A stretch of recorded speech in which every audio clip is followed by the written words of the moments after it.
If you can listen to this easily, your English is good enough for daily life in the US. Ready to learn English like a native? Let's get started. This is the story of a man named Forrest Gump. His life was a long and strange trip. When Forrest was a little boy, his mama would tell him something important. "Life is a box of chocolates, Forrest. You never know what you're gonna get," she would say, her voice as soft as the evening light. She said it on quiet evenings, when they sat together on the swing, at their big old house in Greenbow. He loved those times on the front covered space, feeling the cool, clean air after a rain. He did not always understand her words, but he understood the love in her voice. Her being there was a warm, good feeling, and that was all that was important. But the world outside the front porch was not always so kind. Forrest was born with legs that were not straight. This made his legs weak. Walking was very hard for him, and people thought he walked in a strange way. He had to wear special metal things on his legs to help him walk. The metal felt cold and hard against his skin, a heavy feeling that showed him he was different all the time. When he walked, they made a loud clank-clank sound on the school's hard floors, a sound that made his ears hot with shame. He could feel the other kids' eyes on him like little sharp points on his skin. Their low talking was like the buzzing sound of bees. The school did not want to take him. They gave him a test, and the number was too low. The man in charge of the school said he was not smart enough. His mama went to talk to the man. Forrest sat outside the room and waited. His mama and the man went into another room for a long time. When she came out, her eyes looked tired, but she told Forrest he could go to the school. His mama often told him, "You are no different than anyone else." Still, there were small things that made him happy. A cold bottle of soda was a special kind of good feeling. He loved the sweet, sharp taste and the little bubbles on his tongue. And then there was Jenny.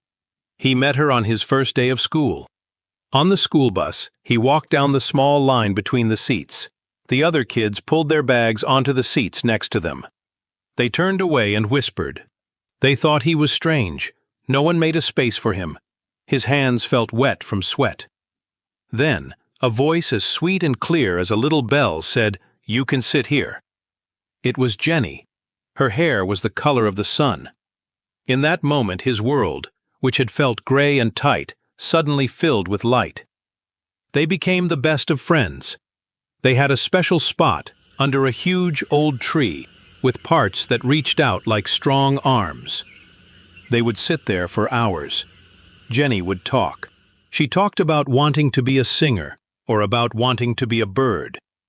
"If I were a bird," she'd say, looking up at the wide, empty sky, "I'd fly far, far away from here." Forrest didn't want to fly anywhere. He was happy right there, listening to the sound of her voice, feeling the warm sun on his back. One afternoon, when he was 10 years old, he heard the shouts of children behind him. The same boys who always were mean to him were chasing him on their bikes. They started shouting his name, "Gump, Gump!" And then he heard the thud of rocks hitting the dirt road around him. His heart beat a fast, hard beat inside his chest. His own breath was hot and fast in his throat. Jenny's voice cut through his fear, sharp and clear. "Run, Forrest, run!" she screamed.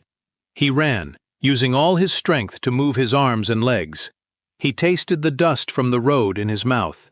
He ran so hard that his legs pushed against the metal helpers. He could feel the metal shake and make a low sound from his own strength. He pushed harder. There was a loud breaking snap, as the metal on one leg could not hold on anymore and flew apart. Then, with another step, a second snap came from the other leg. He did not look back. He just felt light. The wind rushed past his ears, cool and loud. He was flying. He was running faster than the bikes, faster than he ever thought he could. The happy feeling of it was so big it filled up his whole chest. After that day, Forrest fell in love with running. He ran everywhere he went. His legs, once weak, became strong. He kept running every day, all the way until he was old enough for college. One time, when he was older, some young men in a truck started chasing him. He just kept running, and soon he left the truck far behind him. He ran without thinking. He saw a wide green field ahead. It was a college football field. That place looked safe. He ran right onto it, not seeing the players in their game clothes who were practicing. He ran like a wild animal right into their football practice. He ran faster than all the players. They stop, their mouths open. On the side of the field, the team's teacher dropped the board he was writing on, his eyes wide with surprise. Forrest just kept running, across the whole field and out the other side, not knowing that his run had just changed his life forever. The team's teacher found him and offered him a place at the college to play football. On the field, the world became very simple. He just had to run to the white lines with the ball to get points, because he could run so fast. He thought to himself, "Going to college is not hard. You just have to run." At the college, he again found himself in the middle of a big thing happening. A leader of the state stood in a doorway to stop two black students from going to school. The air was thick and hot, full of angry shouts. Forrest did not understand the hate. He just saw one of the students, a young woman, drop a book. The book lay on the ground, its white pages open like a fallen bird. He walked through the angry crowd, picked it up, and handed it to her. Her hand was shaking when she took it. He would visit Jenny at her school. One rainy night, he saw her in a car. A boy was trying to get too close with Jenny, but she did not want him to. A hot anger filled Forrest. He ran over, pulled the car door open with a loud groaning sound of metal, and pulled the boy out. He hit the boy hard, again and again. He just wanted the pained look he saw in Jenny's eyes to go away. Later they were both wet from the rain. Jenny took him back to her room at the school. It was a room for girls only. She let him sleep there for the night, so he could get dry. He finished college and went into the army. The army was a good place for him. He worked very hard. He did everything they told him to do. He could put his gun together faster than anyone. He could walk for a long time and not get tired. For the first time in his life, he felt like he fit in somewhere. On the bus to army training, he met his best friend. His name was Bubba. Bubba's family was in the shrimping business, and he knew everything about shrimp. He talked about shrimp all the time. He and Forrest became good friends right away. One day, while in the army, he saw a picture of Jenny in a magazine. She had no clothes on. Her eyes looked sad and lost. He took a long bus ride to find her. The club was dark, and the air was thick with smoke that burned his eyes and the sour smell of spilled beer. She was on a stage with just a guitar, singing a sad folk song called "Blowin' in the Wind." Some men were shouting mean things. A red anger filled Forrest's mind. He walked through the crowd, lifted her from the stage, and carried her out into the cool night air. Then he and his army group were sent to a place called Vietnam. He and Bubba went together. He got off the plane, and the air hit him like a hot, wet wall. The place was a world of green and brown, so thick he could not see the sky. The only sounds were the drip of water from giant leaves and the constant high sound of bugs that never stopped. Their leader was a man named Lieutenant Dan. His family had always fought in America's wars, and he was ready to do something great on the battlefield, just like them. One day, an attack started. Bombs fell from the sky, and the people they were fighting started shooting from the trees. The sound was a very loud boom that shook the ground under his feet. The air filled with the sharp, bad smell of smoke and hot metal. Forrest's body knew what to do before his mind did. He was running. He ran until the sound was a low roar behind him. He stopped, his lungs burning. The place was suddenly quiet, too quiet. And in that quiet, a single thought came into his head. Bubba. He looked back into the dark, smoky trees. Every part of him screamed to stay safe. But Bubba was back there. He turned around. He ran back into the danger. He found one hurt soldier, then another, carrying them one by one to the safety of the river bank. On one trip back, he found Lieutenant Dan leaning against a tree, his legs gone, the ground around him red.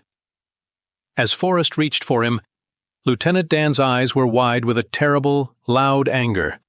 He was mad that Forrest saved him. He had lost his legs and could not walk right. He wanted to die on the battlefield. At that same moment, through the smoke, Forrest saw Bubba lying on the ground just a short distance away. He was not moving. Forrest's heart felt like it stopped. He knew he could not carry both at the same time. He grabbed the shouting Lieutenant Dan, throwing him over his shoulder, and ran. He dropped him at the river and, without stopping, turned to run back for Bubba. He found him under a giant tree. The rain started, soft and cool. He held Bubba, who felt small and weak in his arms. "I want to go home," Bubba whispered, his voice almost no sound at all. Then he was still. A cold, empty space grew inside Forrest, where his friendship with Bubba used to be. In the hospital in Vietnam, which smelled of cleaner and soap, he learned to play ping-pong to pass the time. The steady tick-tock of the little white ball was a sound that cleared his mind. After he was sent home, the hurt on his backside got better. The army saw that his skill was useful. He became a very famous soldier, playing ping-pong for other soldiers to watch and even going to China on a special peace trip. He was famous, but he just did what they told him to do. But Lieutenant Dan was full of a deep sadness. He was a man who could not walk and hated himself. Both his legs were gone. He drank all day and felt that his life had no meaning.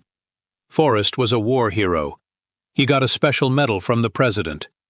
He would often stay with Lieutenant Dan, trying to slowly help him out of his deep sadness. Then, one day in Washington, he found himself pushed onto a stage at a big meeting of people who were against the war. He was confused. People wanted him to talk about the war. He tried to speak about the war, about Bubba. Then, his eyes moved over the huge crowd and stopped on one person, standing in the shallow water of the big pool at the far end of the square. It was Jenny. His throat caught. He handed the thing you talk into to make your voice loud to the man next to him, walked to the edge of the stage, and started to run. He ran right into the water, splashing through it, his eyes only on her. It was like taking his first breath after being underwater for too long. They spent the afternoon together, but their worlds were far apart. That night, she took him to the room where she was staying with her new boyfriend and his friends, a group of people fighting to be treated fairly. The air in the room was thick with a sweet smoke and a feeling of anger. Her boyfriend was a man with hard eyes, who did not like Forrest's army clothes. He yelled at Jenny, and then he hit her. For the second time in his life, a pure, white-hot anger filled Forrest. He grabbed the man and hit him again and again, until other people pulled him off. The room was a mess of shouting and fear. Later, in the quiet, Jenny's voice was tired and sad. "You don't know what love is," she said.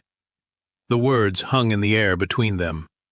The next morning, before he left, Forrest gave her his special medal from the president. He left her there, in that world he didn't understand. He kept his promise to Bubba. He bought a shrimp boat and named it Jenny. Lieutenant Dan came too. For months they pulled up empty nets, slimy with green sea plants that smelled of low tide. The sun rose and set on an empty boat. The paint started to come off. Lieutenant Dan yelled at the empty sky. Then a very big, bad storm came. The sky turned a dark, hurt-looking purple. The wind howled. He held the boat's wheel, a piece of wood that was wet and rough under his hands, and fought the storm. Beside him, Lieutenant Dan screamed into the wind, his voice loud and broken, finally fighting the God he had felt left behind by. They made it through. After, the quiet sea gave them its riches. This time they caught a huge amount of shrimp, more than they could ever think of. They became very rich. His mama died in the same bed she was born in. The room was quiet. She held his hand, her skin as soft and thin as paper. "You have to find your own path," she whispered. He was rich now, but sometimes at night he would sit on his porch swing, looking at the one picture he had of him and Bubba. In the picture, they were both young, their arms around each other, two big, silly smiles on their faces. A promise was a promise. Then Jenny came back. For a while, things were quiet and good. One day, they walked to her old childhood house. It stood empty, the windows like sad, vacant eyes. The air around it felt cold. She picked up a rock and threw it at the house.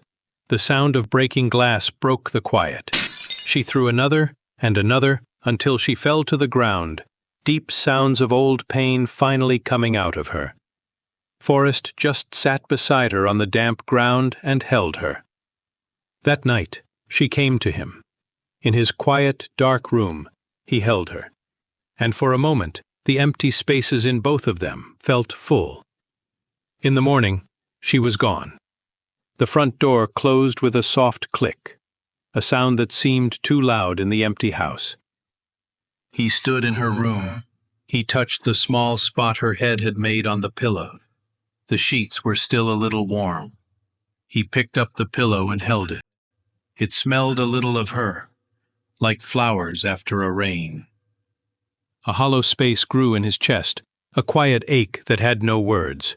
He put on his shoes and started to run. He just wanted to run. He did not know why. He ran across the whole United States. He ran for 3 years, 2 months, 14 days, and 16 hours. Many friends joined him to run together.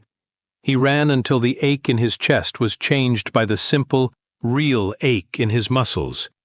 One day, on a long, empty road, he stopped. "I'm pretty tired," he said. "I think I'll go home now." A letter from Jenny was waiting. He went to her. He met his son, a little boy with his own eyes. A feeling of love so strong it almost knocked him over filled him. But the happy feeling was mixed with a deep sadness. Jenny was sick. A sickness was inside her that the doctors could not fix. She came home with him. They got married in his backyard. The air smelled of freshly cut grass. Jenny wore a white dress. Lieutenant Dan was there, standing tall on new metal legs, an Asian woman with kind eyes holding his hand. He looked at Forrest, and for the first time, Forrest saw true peace in his friend's eyes. For a short time, they were a family. There were quiet, happy moments. Forrest would watch Jenny teach little Forrest how to sing, her voice weak but sweet. Those were very special moments. Then, on a Tuesday morning, Jenny died. The world felt quiet and without color. Forrest stood under their favorite tree, at her new grave. He spoke to the simple stone with her name on it. He told her about his trip to China, about the shrimp boat, about his run. He told her he missed her. Little Forrest stood beside him, holding his hand. After that, Forrest's days were for his son. He taught him how to play ping pong. He taught him how to fish, how to put the worm on the little hook, how to be patient and feel the little pull on the fishing line. He was teaching him all the things he knew. He walked his son to the school bus. He watched him get on and find a seat. As the bus pulled away, a single white feather fell from his son's book. It floated up, caught by the morning air, dancing and turning, flying off to a place no one could know. It makes you wonder, doesn't it? Is it our choices that make our life? Or are we all, like that little feather, just dancing on the wind, hoping it carries us somewhere beautiful? Great job on finishing the story. You're one step closer to mastering English. See you in the next video.